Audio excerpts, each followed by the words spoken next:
Yo, what is up, everybody? It's your boy Blaze back with another weekly live report. WrestleSense is up and running. I don't have my judge hat and judge, but this is the trial of WrestleSense, the trial of wrestling fans, more like it, though. But we're going to do it ass backwards. We're going to have the verdict first, and then we'll get to some rules later on. I don't know. Let's check and see who's in the chat here. Wally's in the building. As always, big shout out to Wally. Aaron's in the house. Good to see you, Aaron. Welcome in. Wheels, good to see you. Kelly Black is in the house. Big shout out to Kelly. William Kenna in the building as well. Great to see you. Welcome in, everybody. Monstar is here. Great to see you, Sean. Welcome in. Got some breaking news to talk about from this morning, but we'll get to that in a second. Andy Price in the building. There he is. Welcome, my friend. Welcome in. Judge Blaze. That's right. It'll be Judge Blaze here. Just not really. Just joking. We'll see how it goes. So, there is the trial of Roman Reigns and the tribal chief. There's the trial on NXT as well. So I figured, why not have the trial of WrestleSense here? And who is on trial? Wrestling fans. Wrestling fans are on trial. And I'll let you know right now, early in the show, as we're just getting started, as we get right down. Yes, here comes the judge and the jury and the executioner.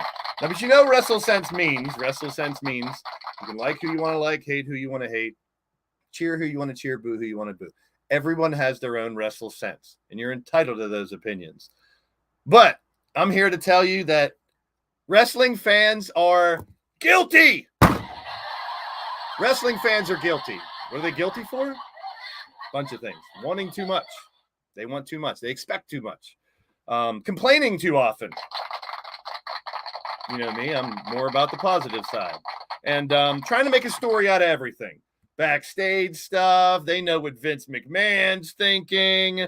They know about arguments in the back. They know what the wrestlers are thinking. Rumors. Shit, there's a whole channel just based off of wrestling rumors. They are what they are, rumors.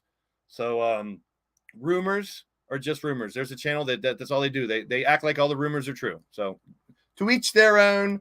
Wrestling fans, like I said, you can cheer, boo all you want, but you're guilty. You're all guilty. Most of you. I can't say all. I won't put everybody in that package, but we're going to break some news first. So I thought I was riding solo here, but of course I got my man Doc in the building. What's up? Nothing. You have to get my computer time to load. Sorry, my bad. That's what she said. Loading time. Yeah, that was something. Yeah, man, I'm recovering from from some food poisoning. Oh, great! I think it's food poisoning. I don't know what the hell. Really, I felt like shit today. I actually missed work and everything today. It was pretty. I've it was told pretty bad. Some people this: if you suffer from food poisoning, you now know what I go through every day, every morning. Every morning, that's what I feel like I have food poisoning. That's my stomach disease. So welcome to my world, brother. Oh, yeah, it's not a fun one. I'll tell you that. God bless you. I like I said, I was hearing what you were saying earlier, and I kind of get where you were coming from. Last night, AEW, I thought a lot of people were probably pissed off at the 5th member of the Blackpool Combat Club, which was Pac. I'm in my however, outfit. Yeah, I see the Cassius Ohno outfit. I was hoping to see Chris Hero. I was hoping to see Chris Hero, and thanks, Kelly. Appreciate it. But what I'm going to say is this. I really feel that it was good storytelling. I mean, Pac and Omega go way back to when AEW opened its doors. It was a great feud, and just the fact that he was like, I sat there for how long with my broken nose. It was very good. Pac let it be known about the story right off the bat. And I loved it. Yeah. Well, Chris Hero, for those who don't know, he does work behind the scenes. He's a coach, so he does work for AEW. He does help them produce some of the matches and stuff, and that's what I want to get into. I'd love to see him on the air come back, though, because I'm a big Chris Hero fan. Cassius Ohno. Oh, no. I can get away with it, and I look ridiculous, but he looked really ridiculous in the basketball outfits, in my opinion. I mean, yeah, the basketball jerseys, I was kind of wondering what was going on there. I actually met him for like a brief 5 to 8 seconds. He was going down an escalator. I went to Cleveland UFC to see CM Punk get his ass whipped within a minute and 34 seconds. But it was me, myself, and Jason from That Wrestling Podcast. By the way, happy birthday! Happy birthday, Jason. You know, my brother from another mother. Turned 21 today, right? Turned 21 today. 21st birthday for Jason. We'll just say 21st, maybe times 2. But you know, happy birthday to him. He's, like I said, I say it all the time. He's one of the greatest people I ever knew. But I'm going to say it like this when it comes to Chris Hero. He was going down the escalator, and this was still Chris Hero when he was not as Ono-ish, if you know what I mean. And I was like, is that Chris Hero? I'm like looking at him, and he like looked up, and I went, and I just did this. I'm like, what's up, Hero? And he went, he looked up and did the, like, yes. I was like, yeah, it was a good moment. You know, just I got some ginger ale for you, Doc. Ginger ale. Oh, that is the actual official drink of a tag team from RWA called Ross and Son.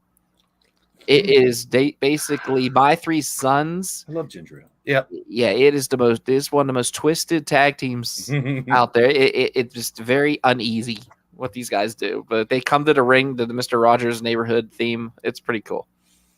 Well, but, I didn't have anywhere to go with the trial thing. I just using it because that's what's going on in some wrestling shows right now. Yes. But now that I do, because some news came out this morning, which is very polarizing for AEW. I don't know if you've heard this yet, but they have some new rules they're going by.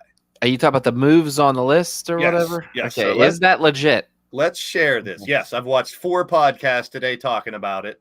Fightful talked about it, and I watched them talk about it. I actually jumped onto a podcast with my friend Vince McSham because they were talking about it. I brought it up, and they were going a different direction than I wanted, that I think this is going. So we'll quickly go over. Now, as soon as people saw this, they go, oh no, they're banning moves. It's WWE all over again. Pause for a second, people. Stop and let me read a little bit of this first, because moves that are banned or need to be approved by the company. This is something a lot of people have talked about for a long time. Don't let the talent just do whatever they want. MJF smacking drinks out of kids' hands. Punk diving into the crowd. Those are just lawsuits waiting to happen. Even Moxley throwing his water bottle into the crowd. Those are literally accidents waiting to happen, lawsuits waiting to happen. My take on this, before we even read it, is I think they're closer to this agreement with Warner, and they have to make some changes. Here is some of the changes. All right, here's a list of moves and actions that the company wants talent to have approved by coaches. Before that, here's the important one. Banned unprotected chair shots to the head, shots to the back of the head. There's a theme here. Buckle bombs, blind moves backwards to the turnbuckle, fencing responses, which is basically faking that you're knocked out. Stick your hands up, pretending you're knocked out. Seizure cells. We just saw that with Bryan Danielson. Spitting. They don't want people spitting on the fans or fans spitting on them. Bleeding in the crowd. I can see why. If you got your blood on someone else, they really probably wouldn't want that. Weapons or projectiles in the crowd. Taking drinks, food from, we just talked about MJF, or physical contact with the crowd. Like, for instance, you get a fan to hold one of the wrestlers back while the other wrestler chops him. Shit like that. It could be a problem. That's all they're banning is some of these headshots. Look what happened to Cody Rhodes when Sean Spears walloped him. I mean, he was out. Like, he split his wig, as they like to say in Uniontown. It was insane. Like, this is protecting the talent, though, Doc. We've talked about how dangerous this job is. Yeah, and I mean, it's not, I know Vince McSham over there, he's listening to us. He is actually just joking around right now. I get it. But the simple fact is there's no death. There's no hello. This is not a shade of Vince McMahon. This is literally a talent safety at this point, and also audience safety. Yeah. The spitting after the loogie that I saw hit Dax Harwood in the stomach. It just laid there like a shoestring from oh my God, why did I just forget his name? Oh, I'm sorry, Jay White. Yeah. I mean, he spit a shoestring right on that man. I mean, yeah, it's okay. I mean, if they're gonna spit on each other here and there just to get that emotion, that's fine. The buckle bomb thing, that's the only one I'm kind of like about, because I mean, it wasn't that, the buckle bombs aren't that bad, because you're blind moves towards the backward to a buckle too. So like a German suplex into a buckle. That's just I mean, we saw Kenny Omega get dropped on his freaking head with that Tiger Driver 91. Are we going to see big moves like that on occasion? I think so.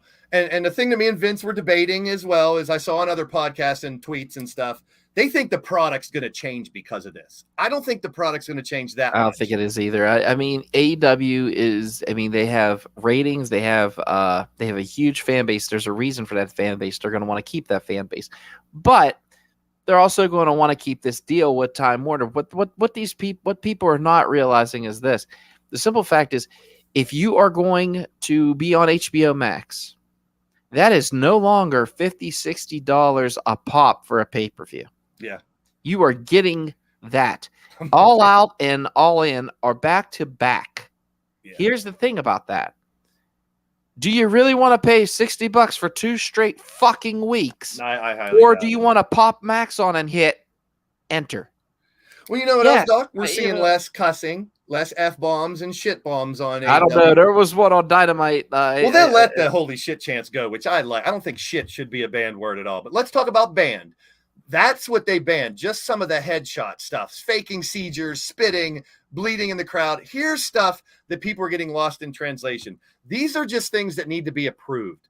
And the way, and I give Fightful credit, Sean Ross Sapp covered it pretty well. This, to me as well, I kind of take it the same way. Between production, the coaches, the talent, and the management, this ties it all together so that someone's not going off on their own and doing something, throwing someone through the announce table, and the cameraman didn't know that was going to happen. So now they're trying to tie it together where production value will go up with some of these things. So there spots and bumps on the ring apron and outside. Doesn't mean they're gone. They just have to talk about this is going to happen. And they might say no sometimes if it's too much. Yeah, because real quick, just being in the locker room, watching wrestlers discuss stuff.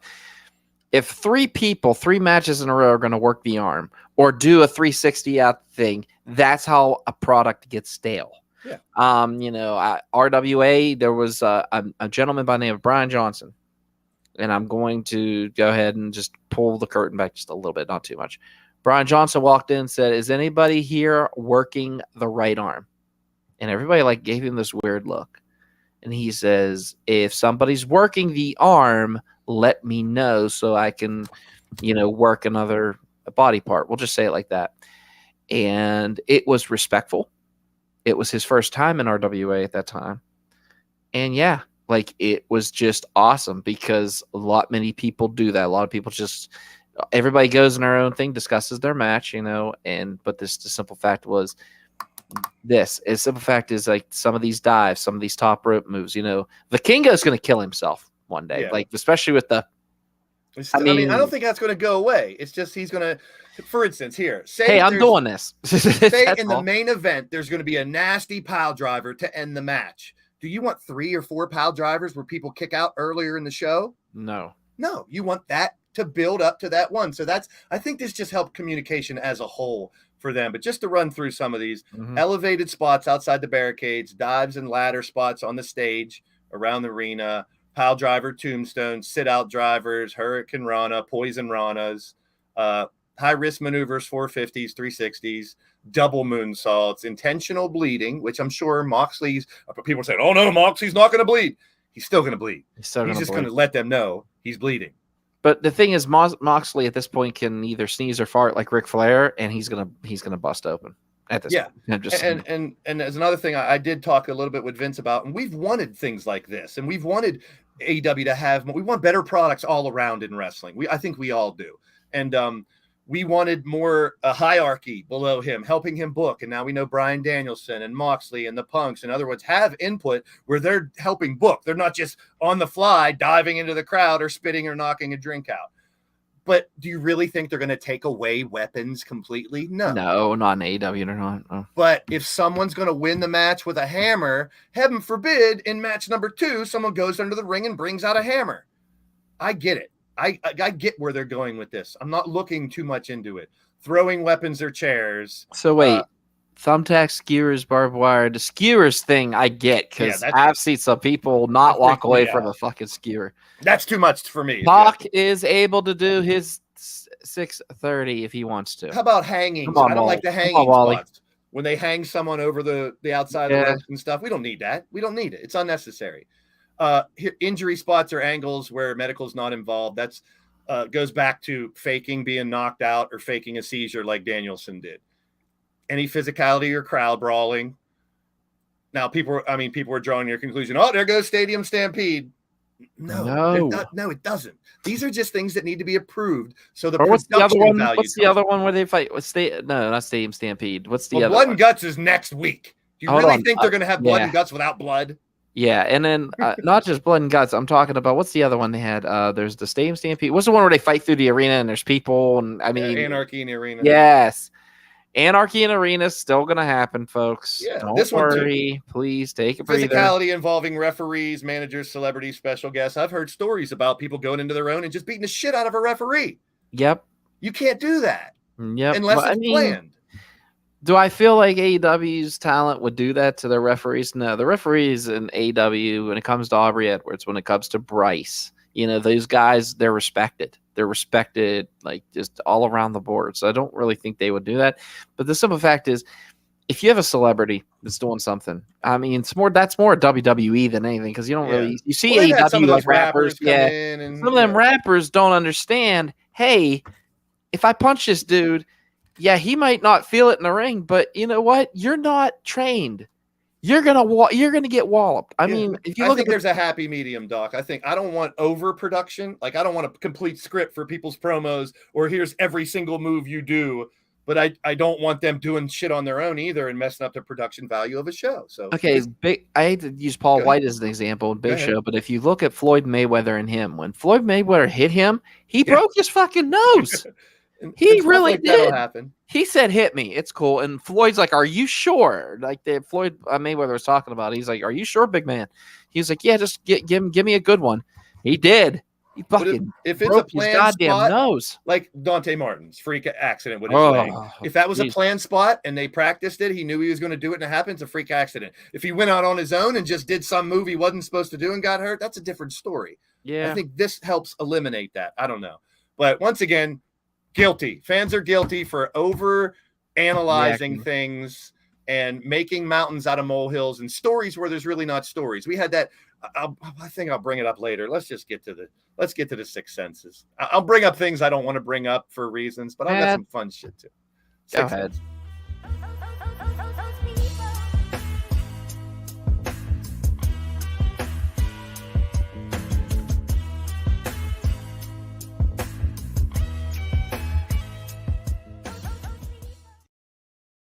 So in the Six Senses today, we basically have 6 shows.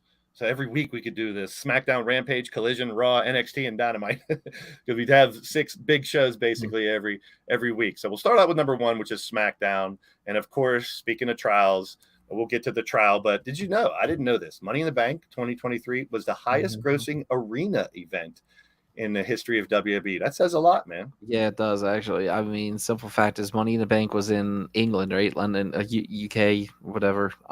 Simple fact is this.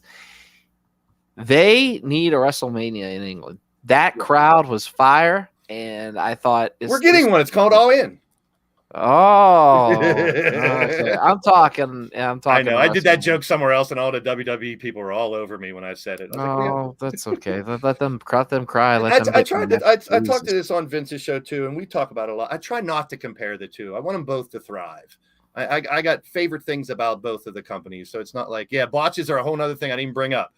Shit happens. People make mistakes. Yeah, I think it brings more realism to the product when you do see some people make mistakes. That's just me. But that's what it is.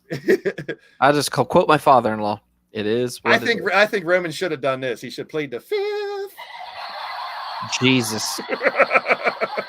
I love that. If I find funny pictures out there, I'm going to post them. I plead the fifth. Yeah, I guess. But all right. So the whole thing with when he got on his knees, I'm pretty much sure there was going to be a low blow coming. But good stuff. I mean, it's the drama that we get in the Bloodline storyline, which doesn't seem to be ending. Solo holding the chilies. I call them the chilies because they look like some red chili peppers. Baby back ribs. So, I mean, what'd you think of all this, Doc? The tease of Solo, I think it's just ramping up for more. What do you think? It's great storytelling. It's very good. I mean, these guys, the thing is about the Samoan dynasty is and I'm gonna say kids, these kids, all of them, including Roman, know about storytelling. And you got one of the master storytellers there to help them guide them, which is Paul Heyman. Hell yeah. However, I will say, whenever Roman went to his knees, when you have your 8-year-old, who's going to be 9, by the way, on Monday. So on Thursday, we're going to have a little birthday celebration, I think, for him. Hell yeah. But I thought it was just hilarious as a simple fact that the 8-year-old goes, Daddy, he's gonna low blow him. And I went, no, not at all. I just love the fact that my kid called everything. He did. He literally called it. So I loved it. Bubsy, good to see you. I hope you're doing well, Bubs. Even her daughter was like, no, Mom, it has the opposite there. Mom saw it coming and the kid didn't. So she's got a little one too. Oh, okay. Well, like I said, as soon as Bodie called that, I started laughing. What's up, Bubs? We saw Jimmy get hurt. We saw a new dynamic in the bloodline, which I don't mind. I mean, I would have liked a little more wrestling in the show. And that's all. That's just me. But like I said, I like separate products. Yeah, I want more fighting and wrestling. I get it on the other one. You're going to have shows that don't have as much wrestling because they want to do these skits. They want to do the promos. They want to do things because they want to get that big event where you make the money promoted. So, yeah, I mean, these shows are to really push these storylines, even if it's not fighting and it's in the ring or it's backstage. Yeah, so. And I'm not knocking the bloodline at all. I've said it here on this show a million times. One of the best storylines in sports entertainment and wrestling history. And I think it's not even close to being over. We'll see. So the Usos stood tall. They got their shots in. And next thing you know, we're going to get this tension at least till SummerSlam when they have their fight, and probably past that more. I don't really buy Solo being a tribal chief, though. He doesn't come across. I like the tease, but I don't really think. But he's young and hungry, and you got to look at it like that. The simple fact is he was young, aggressive, and hungry in NXT. So, he's learning from the best manipulator, backstabber in the business right now, which is Roman Reigns. So, I mean, if you go back to, I hate to use Star Wars folklore, but I will. Look how Palpatine became Emperor Palpatine. He ended up killing, I think, Darth Plagueis the Wise or Darth something the Wise, and, killed him. Like, that was the only way the Sith knew how to, step up the ladder was take out the big dog. Yeah. And when he looked, pun intended. Exactly. I was going there with that. But where I'm going at is like when he held those chilies, as you want to say, when he held that lei or whatever in his arm, and he looked at it and like you could see Roman like, oh shit, another one. Here we go. So yeah, it was good. It was good. I like to see. I do feel that Roman will be victorious at SummerSlam. Roman will have those belts till next WrestleMania. Okay, I want your take on this, Doc. A lot of people I've heard saying Roman should have never took a pin in that tag match. Oh, absolutely, he should have. He still has the belt, people. God, so let him take the pin. Let it more drama. Let Jey Uso sell you. Yeah, that he's the main event. Jey Uso. I don't know. People don't like to be surprised. I didn't think he was going to take the pin. I mean, hell, you could go back a couple episodes, and I said this. I said it right on this program. I thought Solo was going to take the pin, but no, they did the right thing. Roman, for the business, did the right thing. Yeah. Does it hurt his title reign? Does it hurt? Does it hurt him at all? No, it didn't. It actually built Jey and the Usos up more as a real threat that someone could take his title. Who knows? I mean, look at Imperium. Imperium beat Owens and Zayn, and who are still tag champs. I mean, the simple fact is you give everybody that, wait a minute, oh shit, did this happen once? Can it happen again while the gold's on the line? It gets you watching. It gets you wondering. Now, I don't want to see Roman take a pin 8 weeks in a row. I don't want to see champions lose in on title fights every week, but if it's done at the right time, it does help the story. I mean, I'd love to have been a fly on the wall in William Kenna's house when he took the pin. I'm not gonna lie. Simple fact. I know William Kenna was not probably happy about that, but that's all good. Let's get to the second show would be Rampage. Don't have the one thing I do want to talk about on this one definitely is they had a real hell of a match. No, it was Collision. My bad. I'm ahead of myself. We had the semifinals where we saw Guevara and Garcia and Cage and Big Bill win to go into the semifinals that were last night. So, I mean, they're using Rampage a little differently. It was their 100th show. They're using it to set up the other shows. I don't mind it as much. It's definitely seems to be falling in the C category if you're going to rate the 3. Happy early birthday, Bodie. Happy early birthday. Thanks. So, he's going to be 9. 9 already. You're almost double digits, big guy. Yep. Almost double digits. Yep. Let's get to Collision where we got a little bit of extra things to talk about. They're really putting some work into Collision. Hey, how about backstage is All Elite? How about that? Yeah, that is right. WWE Backstage. I do remember this show, and everybody there is All Elite. It is crazy how mind-blowing, isn't it? Now. That's only, a couple years ago, too, wasn't it, where they did backstage? I mean, it had to be. Thanks, Kelly. Probably more years than I'm thinking. There you go. Happy early birthday for Bodie. But I thought it was funny that this picture popped back up. It did. I saw it. Someone posted it on the Facebook socials. I was reading. I was laughing. So this match was phenomenal. Wow. Yeah. And I am not mad that we're going to last year, for instance, WWE had a lot of rematches. We were seeing all these rematches, a lot rematch. But in this case, we are getting a rematch, and this time it's for the title. People want this rematch. I can't wait for it. This is a great fight. I mean, it was Juice Robinson and Jay White. My God, just a simple fact is they went toe to toe with FTR. And the thing was, it wasn't like there was many shenanigans. There wasn't many, but it's just a simple fact that you have a team who you already know is talented in Juice Robinson and Jay White. Just to take it and go head to head with FTR, it was phenomenal. And they use the Eliminator to justify them, who haven't really been teaming that much here. They've actually feuded against each other before, but they weren't really good as a tag team.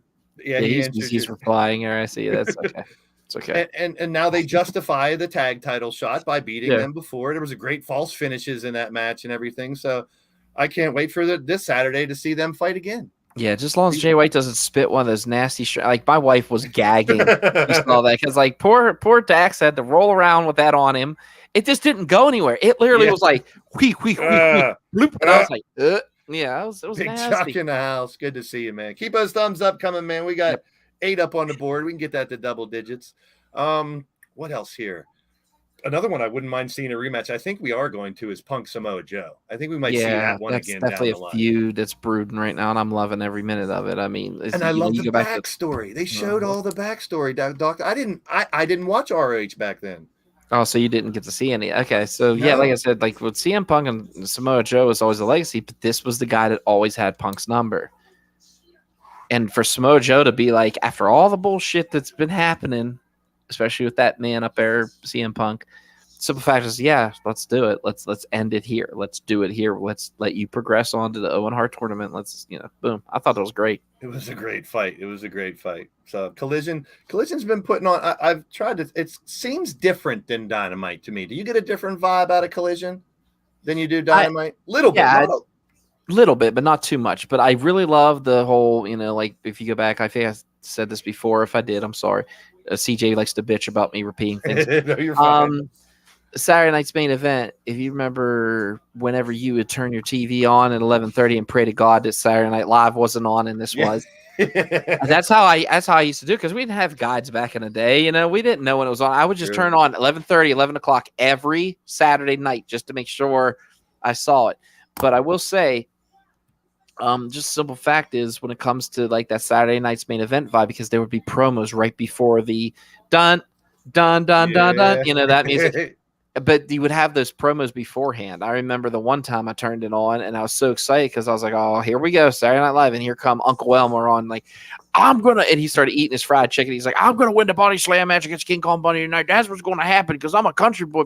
And then here come King Kong Bundy, like, boy, we don't have to do 5. All I gotta do is slam you. It was just good. It was great way to bring matches and to get that eagerness started. You know what I mean? To get that, oh, this is gonna be awesome. Love so you I too, can't Jay. wait.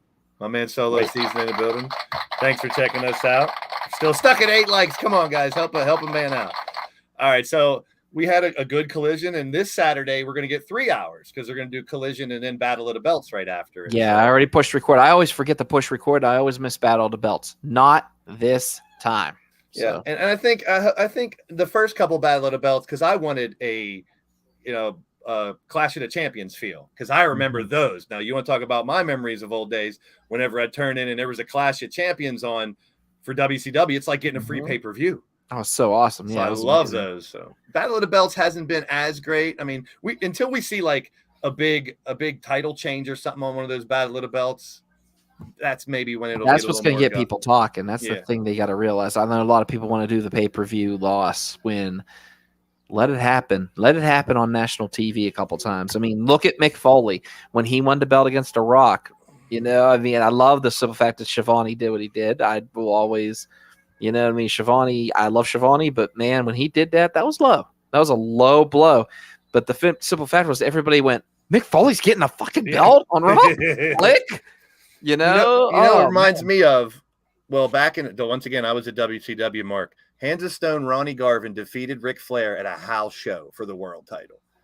They recapped it the next week, but Hands of Stone knocked him out, and people were like, Ronnie Garvin's the new world champ, like out of nowhere. And it was same such thing a great with Bob surprise. Backlund and Diesel. And it made Diesel this, it just propelled Diesel into this huge face. It was amazing. People went nuts, and people were like, this is great. He also did. That was his second title run. Who lost the belt was The Rock. That was the second time Foley did it because he goes, "Hey guys, I did it again." I remember that. Yeah. So yeah, Vince. Great memories, yeah, Vince. It was the second memories. Great memories. I'm really digging Julia Hart too with her. I'm just digging Julia. The way she is taken into that dark. So I'll get all the WWE marks mad at me. Do you want 28 minutes of gold class wrestling or 28 minutes of teenage melodrama? How about we just enjoy the variety? It's a spice of life. Yes, I like them both. I enjoy them both. And that's what the response to this on social media, most people did put. How about just like them both? How about just enjoy them both? So I like to poke the bear sometimes. From the local point of view, yes, Vince Pillman Jr. is gone. I did read that too. Yeah, I did. Yeah, but he is still. They are. AEW said that they're still open to bringing him back or whatever he wants to do. This was his decision, believe it or not. They never really used him that much. No, they didn't. So why not go see what else is out there? What if he gets a big deal from WWE and it's like Cardona. Pull a Cardona and go. Yeah, exactly. Go for it. I noticed this, that picture right there that you have up. I noticed this with this weekend. We had 3 local shows battling it out on a Saturday. RWA, including one of them, Ryse, and IWC.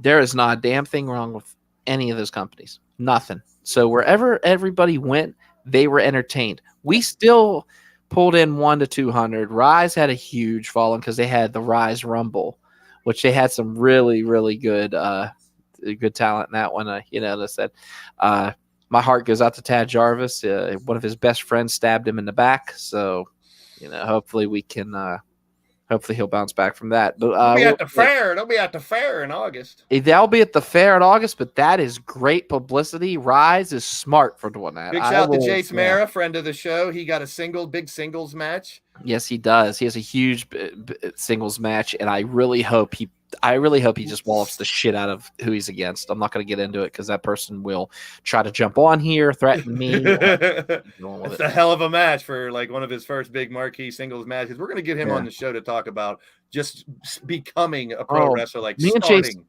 Me and Jay Samara speak the same language when it comes to horror movies, heavy metal. So you could say backstage we kicked it off really good. We're good. He asked me months back, like last year, if he could come on the show, and I was waiting for the right time, so we'll get him on here sooner than later.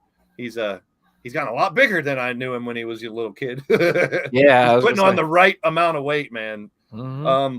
Monday Night Raw. So here's the part that I don't really think is this isn't news, people. This is what I was bitching about at the beginning. if they had an argument in the backstage, so what? They're grown adults. People were making such a big deal about this. This is one of my "you're guilty" fans. I didn't even know about this. What there was? Yeah, it was all over social media. The Judgment Day and others. They had it wasn't a fight. It was, but people thought it was because people blew it out of proportion. Apparently, there was some kind of disagreement backstage. Someone got wind of it, and it was all over social media that there was a fight backstage. Oh my God!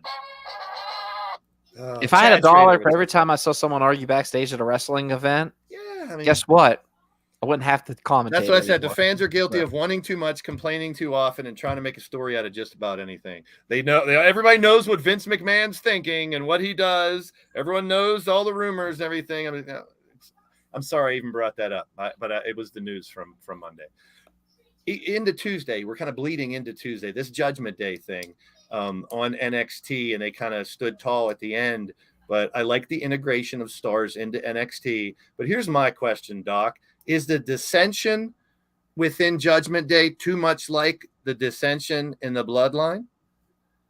See, I don't see that happen. I honest to God don't think you're going to see another argument. I don't feel like there's going to be another argument. Rhea, they showed it this week. Rhea is definitely the leader of this. And the reason I say that is she put all of them in check, and it was beautiful. See, I heard a lot of the different. There was 2 really good matches on NXT, and the rest was kind of. I haven't got to really check out NXT this week. That's Monstar's thing. He loves that. He reports on NXT and stuff. This week wasn't as good as last week, in my opinion. But there was, one match that I really did enjoy from start to finish, and it was a surprise to me at the end. And NXT on Tuesday night gave us a dream match, in my opinion. Braun Dragunov put on a fucking show, dude. Yes, he did. I heard. I saw highlights. I didn't get to see all of it though. I have it still on my DVR. Did you see the spear from off the top rope? The spear that Braun gave him. No. Ilya came off the top rope, and it was one of the most crazy spears I've ever seen. Braun's spear could be one of the best ones in wrestling right now.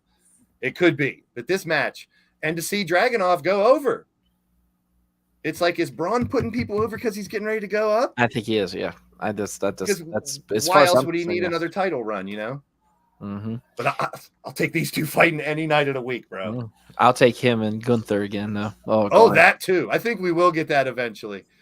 But that was the gem of NXT, in my opinion, just to see. And now we're going to get Carmelo and Dragunov next week. They're doing their Great American Bash. Shit his pants in that picture, poor guy. But then again, if you hit a spear, you probably get to do shit yourself. So I've been doing that all day, folks. Guess what? There's going to be toilet humor. Yes. He's recovering from food poisoning for those who are joining us late. But yeah, it was like I said, I'm excited for Dragunov. I feel he deserves this. Carmelo Hayes, however, I feel will keep the NXT championship for a little bit longer. He is ready for WWE. I think both these guys are ready for WWE, like to go to the big stage. However, not just yet. Let Carmelo get a good title run. He deserves it. Yeah. So.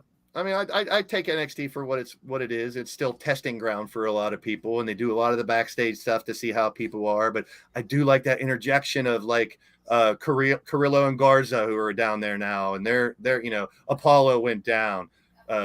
So many Finn went down. I like seeing that integration. It's kind of like they're trying to make NXT a third brand again, maybe. I definitely see that happening, and I dig it. I really do. I love the fact that Judgment Day. But what really caught my eye about this episode that I also saw a highlight for, and I want to thank William Kenna for pointing it out. For the Baron Corbin thing. The Baron Corbin thing was very interesting, though. No gimmicks. He went driving. I think it was into the woods, and there's somebody under a robe waiting for him. He's wonder who that is. He's one of the top merch sellers in WWE. He's in the top 5. Uh-huh. I saw that and I was like, wow. As much as people hate on him, but I think it's a good move trying to wipe the slate clean and starting something fresh. Who do you think the guy in the robe is? I'm just gonna say I feel like maybe he's back from the Funhouse. There is a lot of, on the 19th, the DLC's coming out in the game, Bray Wyatt and Uncle Howdy. I know the first thing I'm doing is taking the mask off Uncle Howdy, seeing who's underneath the mask in the game. That would be kind of cool. Watch it be Bray just to screw with you. It might be. I mean, I don't know, but I think we're getting close to a Bray Wyatt return too, and I'm hearing mixed things. They're going to bring back the Fiend. They're going back to his original thing. They didn't like his last character, so I liked it. I did too. We didn't get enough of it. You got to see real Bray Wyatt. You got to see the Bray Wyatt like thanking fans, like, man, y'all didn't give up on me. I like that. However, we were going somewhere with Uncle Howdy, and we never got the payoff. No, we didn't. All we got was the Mountain Dew Pitch Black match, which I thought was cool how they did the look was very unique. I did. It was badass. When you go look at the backs of it, it is kind of look kind of cool. We're on Dynamite. Boy, Dynamite. All right, yeah, it was a good episode. I didn't mind it. Ratings. Let's talk about ratings, everybody. Everyone loves to talk about ratings. I was just talking with Vince on his show about it a little bit. This is what I'd rather look at, and I know it's not directly comparing WWE to AEW because, once again, I don't want to compare them. We're past the days of 3 million, 4 million. Those days are gone. People watch TV differently. This is Wednesday's cable. They're number one on Wednesday. What more do you want? Do they need 1 million? It'd be great if they did. I'm sure they'd be happy. But to be number one on your day should be enough. But people want more. People want more. But the ratings, I know they take some different things into consideration now with the Nielsen ratings. But to me, you can choose whatever you want to like. Don't let the ratings tell you what to watch.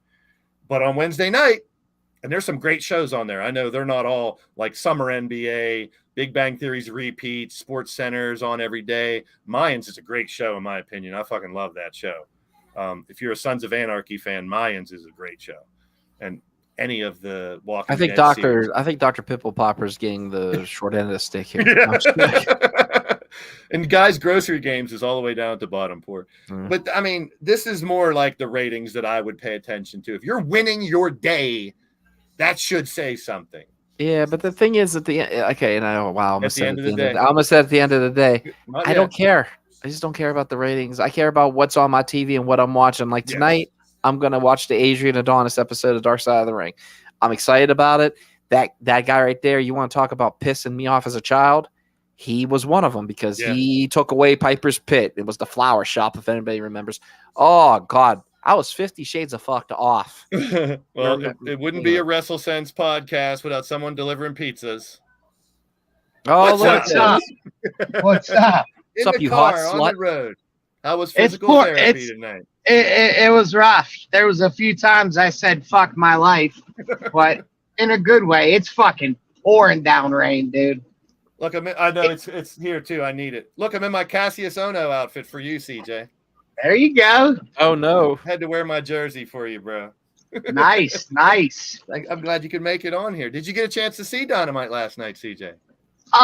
Bits and pieces, yeah. I liked Nick Wayne. I liked him more so for the story rather than the wrestling, but the wrestling was fine. Little bit spotty at times, but you got to expect that. But I'm glad they showed the story. I'm glad they put a story behind it. Just said, here's a young kid starting out. I feel like he had a very good first showing. Yeah, I enjoyed it. I enjoyed Nick Wayne's performance, and the 8-year-old was upset. He was very upset about Nick Wayne, but I told him a sentence that was given to me when I first started, and that is, you start out on your back, you end up on your back. I thought that was cool, and I thought that it was really good to keep that wrestling tradition alive. Swerve Strickland showed that he is a savvy veteran. Pardon me, I'll learn to talk one day.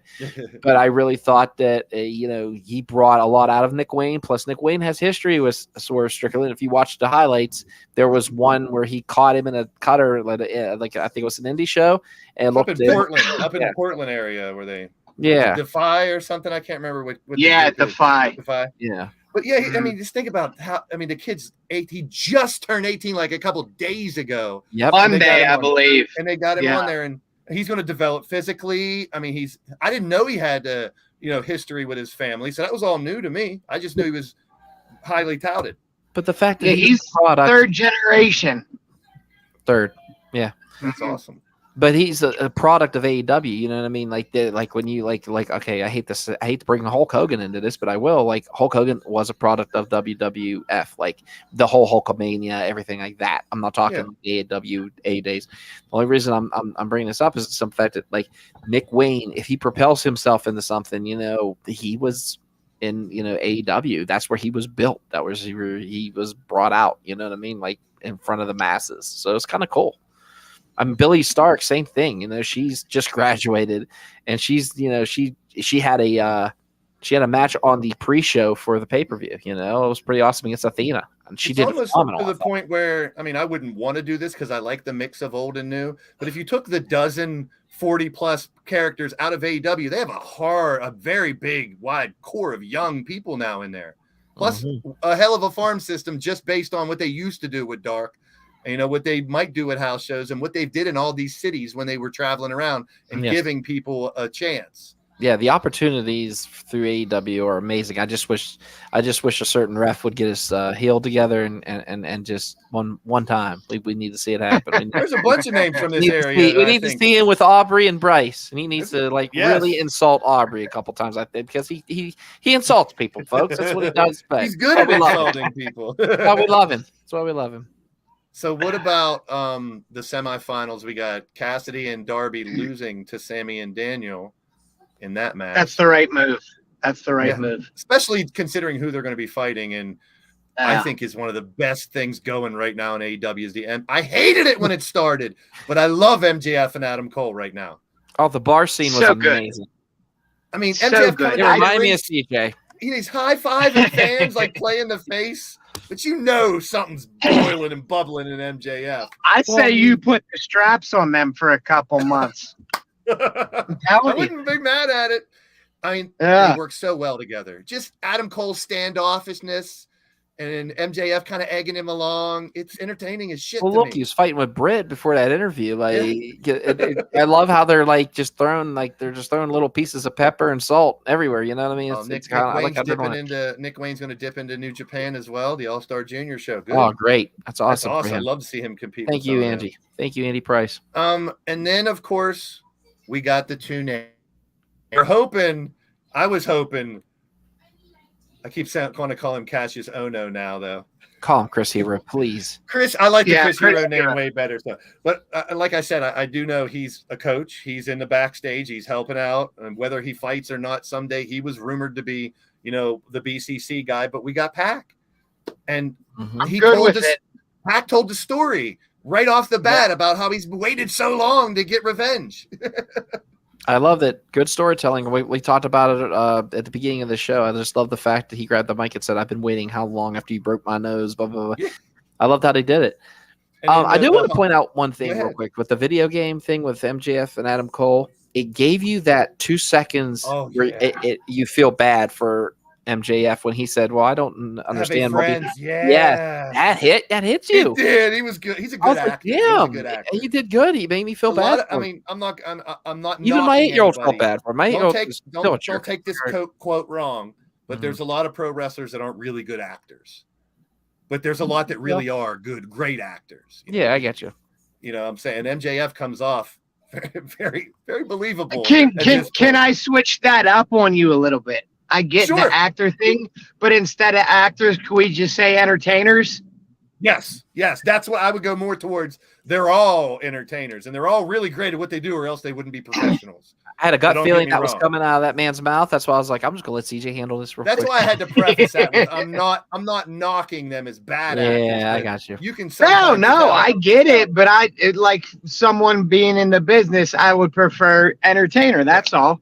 But some of them it takes a little more time to get promos better, acting with other wrestlers outside of the ring. Sometimes some performers take a little longer to go, and it's understandable. But some of them are like naturals. And I think MJF and even Adam Cole is showing his diversity playing along with that. And I mean, can I just say that Don Callis is playing probably one of the best heel performers. Oh, yes. Entertainment of my life. I just love the simple fact.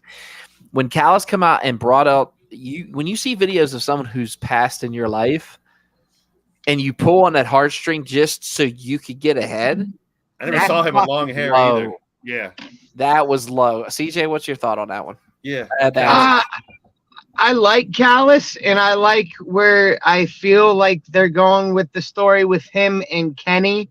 And if I think it was either on Busted Open or Fightful, like Callis is wanting Omega to be like the singles guy, the best bout machine. But the reason he turned on him is because he's too concerned about being buddy with the Bucks and I like that. If that's how they're gonna, play it out on TV, I'm good with that.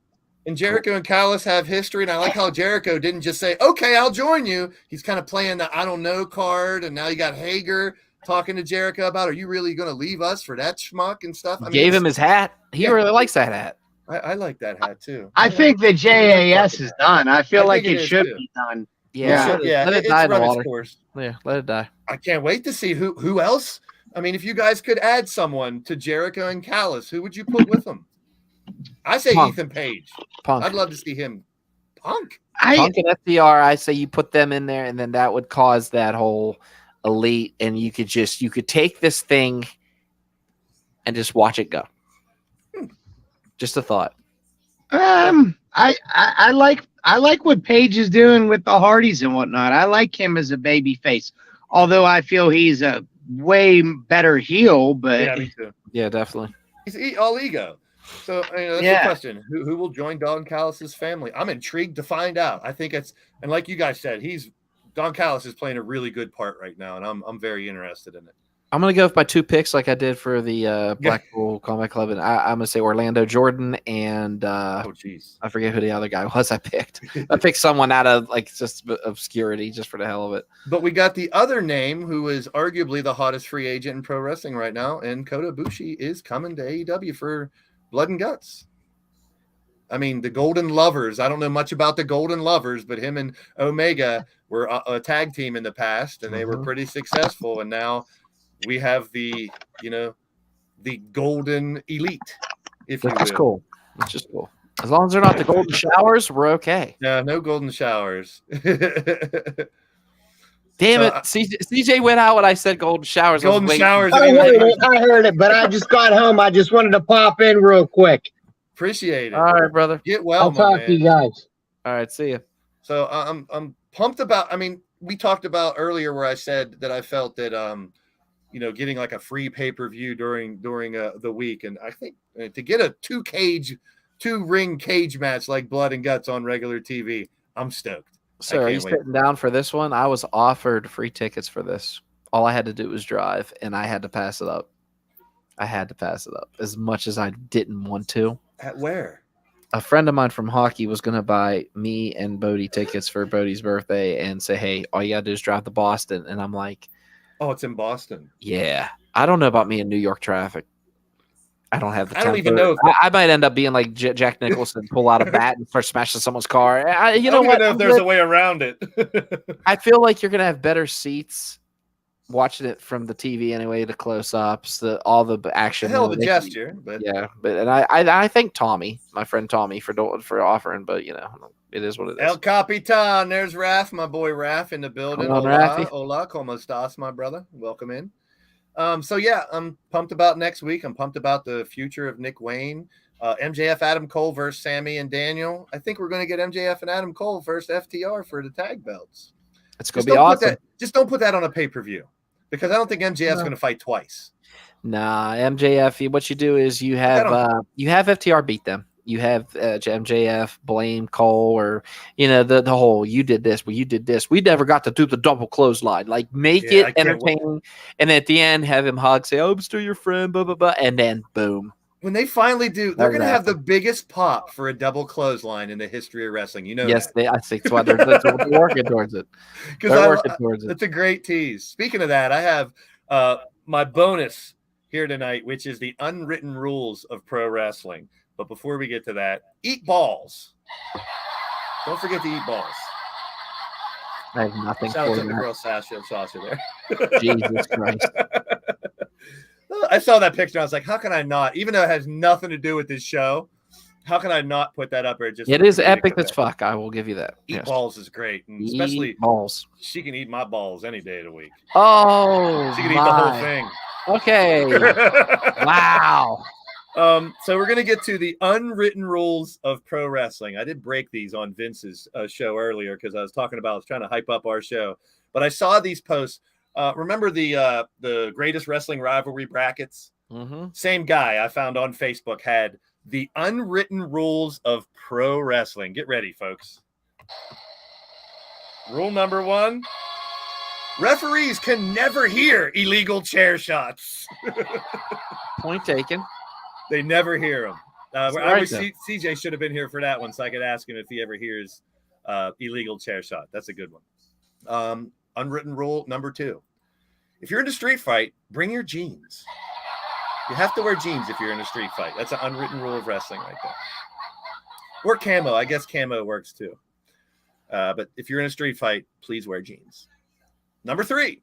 After John Cena hits you with 2 shoulder blocks, you must swing at him so Cena can duck and hit you with that weird looking power bomb he does, which really isn't a power bomb. It's more like I don't want to say Blue Thunder. Yeah, Blue Almost. Thunder. Yeah, Almost. Blue Thunder. Falcon Arrow. Next unwritten rule: if a commentator screams that the match is over, then the match is over. Is that true, Doc? Do you have that? Okay. So, if a match is going back and forth, there's 1, 2, 1, 2, and if someone hits it with the finisher, 1, 2, it has to be over here. 1, 2, oh my God! And it just, it gets everybody fired up, man. That's awesome. That's what we do. Yes, that's my only job. That and getting water dumped on me. Thanks, Paul Atlas again. Appreciate you. Unwritten rules of wrestling. Next one is if you accept the beer from Austin, you will get stunned. Well, you'll get stunned anyway if you don't accept it. Basically, you'll get stunned because you're in the ring with Steve Austin. Perfect. Yeah. Poor Pat McAfee. Yeah. I'm sure he loved every second of it, too. Yeah, he did. Unwritten rules of wrestling continue here. We got a couple more fun ones here. You don't have the energy to simply tag your partner, but you do have enough energy to do some breathtaking moves beforehand. There you go. It's that desperation crawl to the corner. Wow, look at the lineup on that picture, though. Is that an old Survivor Series? Yes, it is. Look, you can see draws. Who is it? I can't see who's in the Carlito. There was rumors he was coming back, and nothing came to fruition with Carlito. That's actually Jim Duggan with his hands up. Yeah. And I'm looking at this. Is that Cody? That's Cody. Young Cody. Yeah, I think that is young Cody. Okay. But who would be on the side with Orton? Would it be like Evolution? I couldn't tell you. I don't know. But there's 1, 2, 3. There's 5 people. How many people are in this freaking thing? I don't even know what match that is. I didn't even look at it. I just know. I could just think of a million spots where a tag team partner is crawling over to his tag partner. He could barely reach, but when he gets thrown back, he's going to hit some kind of spot. Mm-hmm. So, unwritten rule of wrestling. Another unwritten rule of wrestling. If your opponent is running at you and you jump, they will duck underneath you. Well, yeah, you don't want to get a sack to the head. No ball sacks to the head, please. One last one. Big shout out to Wrestling Gaff M Pen. If you're facing Moxley, there will be blood. Oh, wow. That's good. Oh, it might have been DiBiase. It was like, Cody was hitting Randy, so Cody was on the other team. Well, yeah, I mean, if I remember, Cody was the first to get thrown. Wait, that was a Raw, Cena and Randy versus the whole Raw roster. Good shout out to William Kenna. Hey, he is a genius amongst the geniuses. I was wondering why there was like 5 on one side. So thank you. Great guy. I just wish he'd give Hogan a shot, but he never will. That's okay though. Big shout out there. Sorry, though. I think that's all that I have. Do I have anything else here? That's it. Did you know Moxley autographs the water bottles he throws in the crowd? I didn't know. No, that's cool. Can he still do that? That's the question. No, that's what I mean. These things are worth like a ton more now because he's not allowed to throw water bottles. I bet you he'll do it, but I bet you he just tosses it. He'll probably toss it to a kid or something. Or he'll just toss it like right towards the people. He's not going to win. I'm ready to go to eBay and look for John Moxley autographed water bottle. I am not. I wouldn't want to buy one, but I want to see how much they're going for. Yeah, there you go. And if I had one, that's the first place I'm going with it. I'm going to eBay and selling that son of a bitch. So that's it. We had the unwritten rules were last. We did the verdict first, which is that most wrestling fans are guilty of a lot of stuff. But I love y'all. I love all wrestling fans, whether we agree or disagree, doesn't matter. Whether you like one company or the other, or whatever, it doesn't matter. I like friendly debate, not argument. There you go. And with that, we have the end of the day. You can say it now.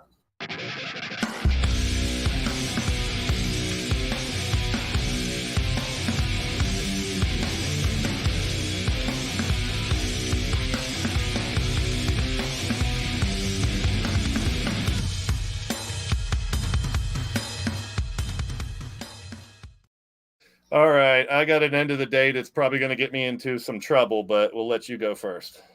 Oh, okay. Well, at the end of the day, don't let lists, don't let rumors, don't let things ruin pro wrestling for you folks.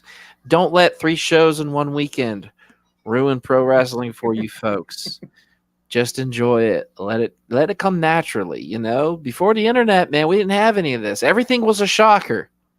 Not the favorite CJ shocker either. I'm talking a shocker. Yes. Just have fun. Enjoy it, man. Just enjoy. I say it all the time. I know I preach and you people are probably like, shut the fuck up, Doc. But that's okay. You know, it's just me and him today. Ray's not here. But that's all right. I love being wrong. I really love being wrong. We do our little picks and crap, but yeah. Ray's in Milwaukee right now. So at the end of the day. I'm at a black and white gala. So no, I am not watching. No, that's fine. That's fine today. You know why? Because A, CJ's not here to yell at you. Yeah. And number 2, we haven't seen it in a while. That's a good thing. We saw you and Monstar sitting watching. You know what? That's fine. Smackdown. You know what? I would say, you know what? Monstar has taste in Universal Monsters. He has taste in NXT. He's a good guy. And he has taste in managers. Because Fuji. Fuck a Fuji. Fuji. Can I get a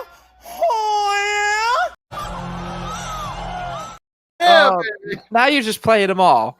You were good with just the Ray bit, but no, we had to play them all. We had to get over. DH is on a trip to Milwaukee for the 250th anniversary of Harley Davidson or something like that. 1,000. Oh, Kelly, you should message him. You guys should meet up. That'd be great. Wherever the big Harley Davidson convention is, Kelly, that's where they're at. Yeah.